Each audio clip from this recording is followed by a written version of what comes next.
Hello students, I am Sarita Bhardwaj, PGT Chemistry from KV number 1 Udhampur, and today in this video I am going to discuss the refining method. Students, हमने पढ़ा है कि जब हम metal को extract करते हैं उसकी ओर से तो हमें 3 स्टेप्स फॉलो करने होते हैं। फर्स्ट स्टेप जो होता है वो क्या होता है, कंसंट्रेशन ऑफ ओर, जिसमें हम क्या करते हैं, जो अनवांटेड और अनडिजायरेबल पार्टिकल्स प्रेजेंट होते हैं मेटल के साथ उनको हम क्या कर देते हैं, और में से रिमूव कर देते हैं। सेकंड स्टेप जो होता है हमारा, उसमें क्या करते हैं, जो ऑक्साइड हमें ऑब्टेन करते हैं या फिर जो सल्फाइड है उसको पहले हम ऑक्साइड में कन्वर्ट करते हैं और उसको फर्दर क्या करते हैं, रिड्यूस करते हैं टू ऑब्टेन प्योर मेटल। और जो लास्ट स्टेप होता है वो क्या होता है, रिफाइनिंग। रिफाइनिंग में जनरली क्या होता है, it is a process to remove impurities from extracted metal. जो भी हमें मेटल मिलता है वो किस फॉर्म में होता है, वो इम्प्योर फॉर्म में होता है, तो हम उसको क्या करते हैं, उसके अंदर जितनी भी इम्प्योरिटीज प्रेजेंट होती है उनको क्या करते हैं, remove. So I can say refining is generally a process to remove impurities from extracted metals, या फिर हम कह सकते हैं ये प्योरिफिकेशन मेथड होता है इम्प्योर मेटल को प्योरीफाई करने के लिए। तो रिफाइनिंग जो होती है, depending upon that which metal we are refining, हम कौन सी मेटल से इम्प्योरिटीज को रिमूव कर रहे हैं, so we have to follow different processes, different methods are used for different metals. कौन कौन से मेथड्स है, फर्स्ट है डिस्टिलेशन, राइट, डिस्टिलेशन है, electrolysis is second method, third is liquation, zone refining, vapor phase refining and chromatographic method. From exam point of view, इन सभी methods के principal बहुत ज्यादा इंपॉर्टेंट है कि कौन से मेथड का प्रिंसिपल क्या होता है, that we should know. So let us discuss all this methods in detail. First method is distillation. Distillation you have already studied in 11th class. Distillation methods आपने organic chemistry में पढ़ा है। उसमें क्या होता है, this method is generally used for low boiling metals. वो metals जिनके बॉइलिंग पॉइंट क्या होता है, लो होता है, तो उनके लिए ये वाला मेथड यूज किया जाता है। लो बॉइलिंग मेटल्स में जनरली कौन से मेटल्स लाइक करते हैं, जिंक एंड मर्करी। जिंक और जो मर्करी है they are low boiling metals. तो अगर हमें इन मेटल्स को प्योरीफाई करना है, so what we will do, look at this setup. हमने क्या लिया है, हमने जो मिक्सचर है हमारा उसको हमने क्या किया है, मिक्सचर को इसके अंदर डाल दिया है। We have put this mixture in this, इसमें हमारा एक्सट्रैक्टेड मेटल है और उसके साथ क्या प्रेजेंट है, इम्प्योरिटीज प्रेजेंट है, तो ये हमने उसमें डाल दिया है, राइट। और ये हमने क्या यहाँ लगाया हुआ है, कंडेंसर लगाया हुआ है। जब हम इसको बर्नर के थ्रू जब हम इसको हीट करेंगे तो क्या होगा, जिसका दोनों इसमें इम्प्योरिटीज भी प्रेजेंट है और आपका मेटल भी प्रेजेंट है। You know this is used for low boiling metals. इसका मतलब जैसे ही हम हीट करेंगे मेटल्स का बॉइलिंग पॉइंट जो है वो क्या है, इम्प्योरिटी से कम है, तो जो मेटल है वो क्या करेगा, इट विल स्टार्ट बॉइलिंग। वो बॉइलिंग करके it will form vapours and it will go upward. और यहाँ पे कंडेंसर लगा हुआ है, इसका मतलब क्या है, जैसे ही वेपर्स इस कंडेंसर में एंटर करेंगे तो क्या होगा, यहाँ से वाटर फ्लो कर रहा है, कूल वाटर जो है वो एंटर कर रहा है कंडेंसर में से, साइड में से। तो क्या होगा, जैसे ही वेपर्स आते हैं कूल वाटर जो है वो क्या कर देगा, उन वेपर्स को क्या कर देगा, कंडेंस कर देगा। कंडेंस होने के बाद वेपर्स कैसे मूव करेंगे, वेपर्स आ रहे हैं, कंडेंस हो रहे हैं, और यहाँ पे क्या है, एक आउटलेट है, और आउटलेट के थ्रू हम उसको कोनिकल फ्लास्क में क्या कर सकते हैं, कलेक्ट कर सकते हैं, राइट। तो this is used for low boiling metals. लेकिन जो इम्प्योरिटीज है वो क्या है, उनका बॉइलिंग पॉइंट हाई है, इसलिए इम्प्योरिटीज जो है उनको बॉयल होने में क्या लगेगा, टाइम लगेगा, इसलिए वो नीचे ही रह जाएंगे। और हमने क्या कर लिया है, यहाँ पे जो प्योर मेटल है जिनका बॉइलिंग पॉइंट क्या था, लो, हमने उसको यहाँ पे रिसीव कर लिया है in a conical flask, right. तो we can say that distillation is generally used for low boiling metals. जो impure metal होगा उनका boiling point क्या होता है, हाई होगा, इसलिए वो क्या होगा, that will be evaporated later on, वो नीचे बाद में evaporate करेंगे और condense होएंगे, और हमें क्या मिल जाएगा, पहले प्योर मेटल मिल जाएगा जिसका बॉइलिंग पॉइंट क्या होता है, लो। तो this is one method to purify low boiling metals. Next method is liquation. इस मेथड में क्या है, it is generally used for low melting metals. वो मेटल्स जिनके मेल्टिंग पॉइंट क्या होते हैं, लो, तो ये उन मेटल्स के लिए यूज किया जाता है। जनरली क्या है, टिन, एग्जांपल क्या है, tin, because tin has low melting point. So इसमें क्या करते हैं हमने एक स्लोपिंग हर्थ लिया है, हमने क्या किया है, जो मिक्सचर है, जो इम्प्योर मेटल है which is present in impure form, तो उसको हमने क्या किया है, टॉप पे रखा है स्लोपिंग हर्थ के, और इसमें क्या प्रेजेंट है, मेटल और impurities. And this method is used for which metals which have low melting point. इसका मतलब जैसे ही यहाँ पे उसको हीट मिल रही है तो मेटल का मेल्टिंग पॉइंट क्या है, लो है as compare to impure metal. तो मेटल क्या करेगा, it will come in molten form, और वो मेल्ट करके कहाँ चले जाएगा, नीचे की तरफ स्लाइड करेगा, और हम क्या कर सकते हैं, उसको प्योर जो मोल्टन मेटल है उसको क्या कर लेंगे, कलेक्ट कर लेंगे। बिकॉज इम्प्योरिटीज जो है उसका मेल्टिंग पॉइंट बहुत ज्यादा हाई होता है एज कम्पेयर टू मेटल, तो वो मेल्ट नहीं करेगा इतनी जल्दी, तो हम उसको क्या करेंगे, वो ऊपर ही रह जाएगा sloping hearth. So impurities will left behind on the top, और जो प्योर मेटल है जिसका मेल्टिंग पॉइंट लो होता है that will be collected at the bottom. So this method is used for low melting method. For example, tin. हम किसके लिए use करते हैं ये वाला मेथड, टिन के लिए यूज करते हैं। Next method of refining is electrolytic refining. इस मेथड में क्या करते हैं, we have taken two electrode, one is cathode and another is anode, right. हमने दो इलेक्ट्रोड लिए हैं, एक क्या है, कैथोड है, और दूसरा क्या है, anode, and that we have connected with the help of a battery. हमने क्या लगा दिया वहां पे, बैटरी लगा दिया है। एंड आपको ये चीज ध्यान रखनी है, जो इम्प्योर मेटल है that is taken on anode. जो इम्प्योर मेटल है हमारा, वो हम किसको लेते हैं, एनोड। सो एनोड जो है वो क्या है, इम्प्योर मेटल को हम क्या बनाते हैं, एनोड बनाते हैं, राइट। और जो प्योर मेटल है उसकी थिन स्ट्रिप्स को हम क्या लगाते हैं, बनाते हैं, कैथोड बनाते हैं। And what we have taken as electrolyte, जो भी मेटल को हम एक्सट्रैक्ट कर रहे हैं उसी का सोल्यूबल सॉल्ट हम क्या लेते हैं, जनरली इलेक्ट्रोलाइट लेते हैं। So we can take example of copper. अगर हमें कॉपर को क्या करना है, प्योरीफाई करना है, तो हम क्या करेंगे, इम्प्योर जो कॉपर है उसको हम क्या ले रहे हैं, एनोड ले रहे हैं। Pure strip of copper is taken as cathode, और हमने जो इलेक्ट्रोलाइट लिया वो क्या लिया है, एसिडिफाइड कॉपर सल्फेट सॉल्यूशन।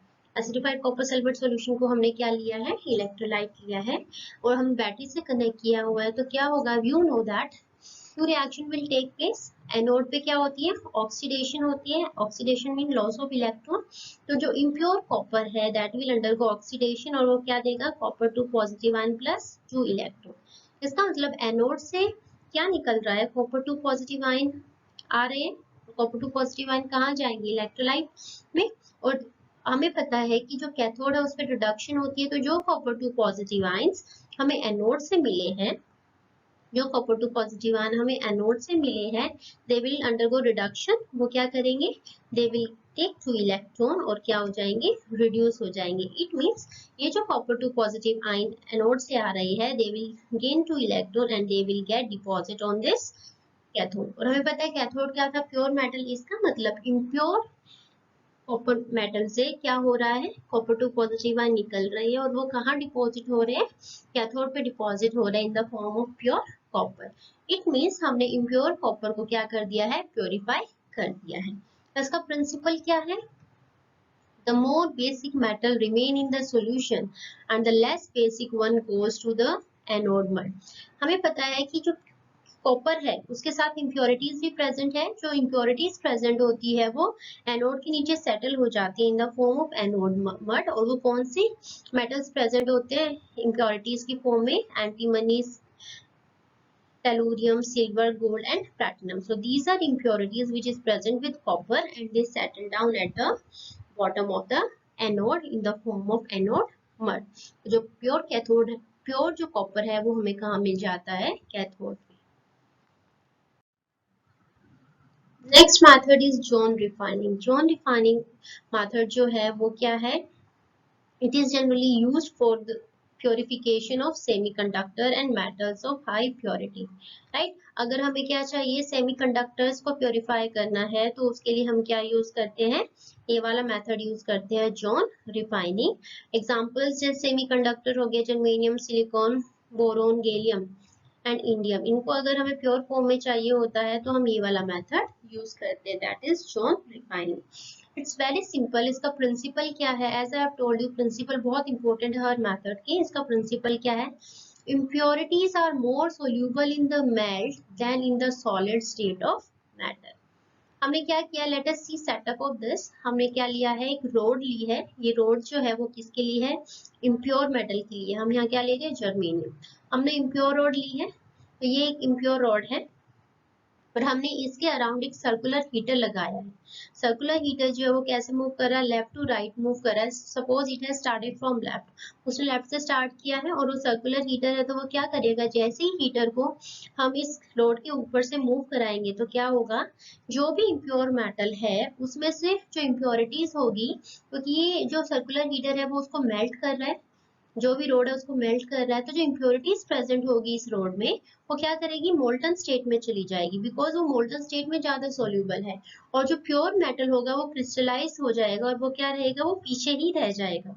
इसका मतलब अगर हम लेफ्ट टू राइट में जा रहे हैं तो जो इम्प्योरिटीज है वो क्या कर रही है, वो लेफ्ट टू राइट मूव कर रही है, मोल्टन स्टेट में डिसॉल्व हो रही है जाके। तो जो प्योर मेटल है वो पीछे ही रह जा रहा है। इट मीन्स प्योर जो मेटल है जर्मेनियम, हम उसको क्या कर सकते हैं, लेफ्ट एंड से उसको क्या कर सकते हैं, कलेक्ट कर सकते हो। जो इम्प्योरिटीज है वो हीटर के साथ कहाँ चली जाएगी, सेकंड एंड पे चली जाएगी। तो this is the main principle for separating of semiconductors और purifying semiconductor. A circular mobile heater is fixed at one end of rod of the impure metal. The molten zone moves along with the heater which is moved forward, right? तो molten zone है वो क्या करता है, heater के साथ move करता जाएगा, जिसमें क्या प्रेजेंट है, molten zone में impurities. As the heater moves forward, the pure metal crystallizes out of the melt. क्योंकि मेल्ट में प्योर मेटल डिसॉल्व नहीं करता तो वो क्रिस्टलाइज हो जाएगा और सेपरेट आउट हो जाएगा, और जो इम्प्योरिटीज है that will pass into that molten zone, वो molten zone में चली जाएगी, क्योंकि इसका प्रिंसिपल यही है that impurities are soluble in the melt than in the solid state. और एक एंड पे क्या मिल जाएगी हमें, at one end impurities get concentrated and then this end is cut off. impurities वाले एंड को हम कट ऑफ कर देते हैं और हमें क्या मिल जाता है, प्योर सेमीकंडक्टर मिल जाता है इस मेथड में। Next method is vapour phase refining. Vapour phase refining, right, इस मेथड में क्या होता है, इसका प्रिंसिपल क्या है, the metal is converted into its volatile compound and collected which is then decomposed to give pure metal. इसका क्या प्रिंसिपल है, मेटल को हम क्या करते हैं, पहले एक वोलेटाइल कंपाउंड में कन्वर्ट करेंगे, जो इम्प्योर मेटल है उसको एक वोलेटाइल कंपाउंड बनाएंगे, वोलेटाइल कॉम्प्लेक्स बनाएंगे, और क्या करेंगे, जो वोलेटाइल कॉम्प्लेक्स है उसको फर्दर क्या कर देंगे, डिकम्पोज कर देंगे to get pure metal, right. तो ये मेन प्रिंसिपल है वेपर फेज रिफाइनिंग का। जनरली हम दो मेथड पढ़ रहे हैं फॉर डिफरेंट मेथड। फॉर निकल, निकल के लिए हम कौन सा प्रोसेस यूज करते हैं, मोल्स प्रोसेस। इसका भी प्रिंसिपल सेम है, that is first we convert nickel. Nickel जो है वो इम्प्योर फॉर्म में है, हम क्या कर रहे हैं, उसको निकल टेट्राकार्बोनिल में कन्वर्ट कर रहे हैं, जो कि क्या है, एक वोलेटाइल कॉम्प्लेक्स है। तो निकल is first treated with carbon monoxide. जब हम उसको हीट कर रहे हैं तो वो किस में कन्वर्ट हो रहा है, वोलेटाइल कॉम्प्लेक्स बना रहा है, निकल टेट्राकार्बोनिल। तो जो निकल टेट्राकार्बोनिल हमें मिला है, it is decompose at higher temperature. High temperature पे हम उसको डिकम्पोज करेंगे तो क्या होगा, that will decompose to give pure metal. हमें क्या मिल जाएगा, प्योर निकल मिल जाएगा, और कार्बन मोनोऑक्साइड क्या हो जाएगी, रिलीज हो जाएगी, right. So this is Mohs process for purification of nickel. This is very important process. Next है Van Arkel's method. Van Arkel's method जो होता है वो किसके लिए यूज किया जाता है, for titanium and zirconium. Titanium और जिरकोनियम को प्योरीफाई करने के लिए हम कौन सा मेथड यूज करते हैं, Van Arkel's method। इसमें क्या है, सेम प्रिंसिपल, हमने क्या लिया यहाँ पे, इम्प्योर टाइटेनियम लिया है। इम्प्योर टाइटेनियम को जब आयोडीन के साथ ट्रीट कर रहे हैं तो हमें एक वोलेटाइल कॉम्प्लेक्स मिल रहा है, वोलेटाइल कंपाउंड मिल रहा है, टाइटेनियम टेट्रा आयोडाइड, जो कि क्या है, वोलेटाइल। तो वोलेटाइल है तो हम इसको फर्दर हाई टेम्परेचर पे अगर हम हीट कर रहे हैं, उसको 1700 केल्विन पे हीट करने के बाद वो डिकम्पोज हो जाएगा titanium tetra iodide and we will get pure titanium. Similar to that we have zirconium. Zirconium को भी हम क्या करेंगे, इम्प्योर फॉर्म में ले रहे हैं, आयोडीन के साथ ट्रीट कर रहे हैं 870 केल्विन पे, तो हमें क्या मिल रहा है, एक वोलेटाइल कंपाउंड मिल रहा है, zirconium tetra iodide.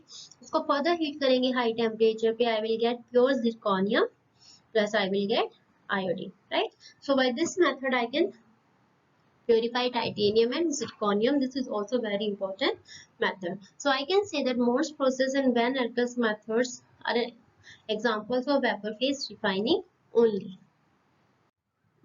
Last method to purify impure metal is chromatographic method.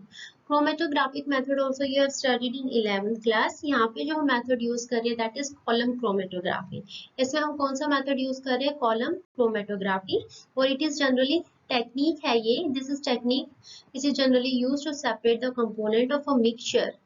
हम इसमें क्या करते हैं, सपोज हमारे इम्प्योर मेटल्स के साथ और इम्प्योरिटीज भी प्रेजेंट है, तो हमारे पास जो मिक्सचर है उसके डिफरेंट कंपोनेंट्स को सेपरेट करने के लिए हम क्या करते हैं, ये मेथड यूज करते हैं. इसमें हम क्या लेते हैं, कॉलम लेते हैं, और कॉलम में क्या होता है, एक एड्सॉर्बेंट फिल किया हमने, जो कि किसकी तरह एक्ट करता है, स्टेशनरी फेज की तरह. We have already studied about adsorption.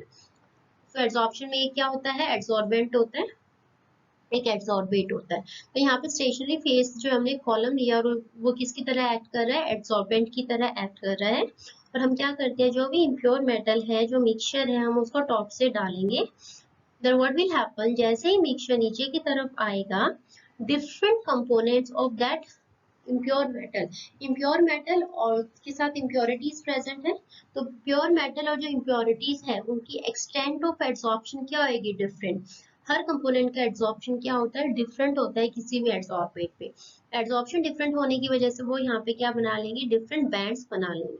Right, वो क्या बना लेंगे, यहाँ पे डिफरेंट बैंड्स बना लेंगे. तो क्या होगा, जैसे ही हम डिफरेंट बैंड्स बनते हैं यहाँ पे, तो हमें क्या करना पड़ेगा, उनको सेपरेट करना पड़ेगा. राइट, तो जिसकी एड्सॉर्प्शन ज्यादा होगी वो क्या करेगा, the component with highest adsorptive is retained at the top. इसका मतलब जो टॉप पे जो मेटल हमें मिल रहा है, टॉप पे जो भी कंपोनेंट मिल रहा है उसकी एड्सॉर्प्शन क्या होगी, ज्यादा होगी, और जो नीचे की तरफ मिल रहे हैं उनकी एड्सॉर्प्शन क्या होगी, कम. इसका मतलब जब हम इल्यूशन करते हैं, जब हम ऊपर से कोई भी सॉल्वेंट डालेंगे, तो वो सॉल्वेंट क्या करेगा, जिसकी एड्सॉर्प्शन कम है, जिसकी एड्सॉर्प्शन कम है वो इजीली रिमूव कर सकते हैं, हम डिसॉर्प्शन कर सकते हैं. तो जैसे ही लिक्विड ऊपर से आ रहा है वो इन बैंड से पास करेगा, जिसकी एड्सॉर्प्शन कम है वो पहले डिसॉल्व होकर नीचे कलेक्ट हो जाएगा. Depending upon extent of adsorption हम क्या करेंगे, इन डिफरेंट कंपोनेंट्स को क्या कर सकते हैं, सेपरेट कर सकते हैं. तो these were few methods to purify impure metal. Last topic is uses of some metals. Right, कौन कौन से मेटल्स हैं जो जनरली यूज किए जाते हैं डेली लाइफ में. फर्स्ट है एल्यूमिनियम. एल्यूमिनियम जो है इट हैज वाइड एप्लीकेशन. जो फूड मटेरियल, जो फॉइल पेपर हम यूज करते हैं रैपिंग के लिए, that is made up of aluminium. और जो फाइन एल्यूमिनियम डस्ट होता है that is used in paints and liquors. Paints और लिकर्स में यूज किया जाता है. And you very well know that aluminium wires जो होती है that are very good conductors. Aluminium wires को use किया जाता है as an electric conductor. Next है copper. Copper जो utensils में भी use किया जाता है. Copper also act as electrical conductor and it is used for making water and steam pipes के लिए use किया जाता है. Alloys जो होते हैं copper के generally use किए जाते हैं. You know that alloys of copper are tougher than copper itself. Copper से ज़्यादा strong होते हैं, tough होते हैं. alloys कौन कौन से होते हैं कॉपर के, ब्रास हो गया, ब्रॉन्ज हो गया, these are alloys of copper. Zinc, you have already studied that zinc is used in galvanization of iron. Iron की कोरोजन को रोकने के लिए, रस्टिंग को रोकने के लिए उसकी क्या की जाती है, गैल्वेनाइजेशन की जाती है. For that we use zinc. Zinc is used in many batteries. Batteries में यूज किया जाता है. Is main constituent of alloy. जैसे ब्रास है, जर्मन सिल्वर है, ये सब क्या है, अलॉय. तो this is main constituent for this alloys and it is also used as a reducing agent. Zinc को रिड्यूसिंग एजेंट की तरह भी यूज किया जाता है in manufacture of paints and dyestuffs. Last है हमारा आयरन. आयरन जो है you have already studied. Different types के होते हैं, कास्ट आयरन, रॉट आयरन होते हैं. तो कास्ट आयरन जो होता है वो जनरली किसके लिए यूज किया जाता है, it is used for casting railway sleepers. जो रेलवे स्लीपर्स होती है वो आयरन के बने होते हैं. स्टोव्स होते हैं, जो टॉयज होते हैं, गटर पाइप्स होते हैं, all these are made up of cast iron. Right, and also cast iron is also used to manufacture wrought iron and steel. Commercially जो purified form होती है आयरन की वो क्या होती है, wrought iron. तो wrought iron और steel बनाने के लिए हम क्या यूज करते हैं, कास्ट आयरन यूज करते हैं. तो wrought iron के यूजेस क्या है, is used for making anchors in ships, boats, chains and agricultural implements. जो agricultural implements है ये सब बनाने के लिए हम कौन सा यूज करते हैं, आयरन यूज करते हैं. So this is all about this chapter. Thank you so much.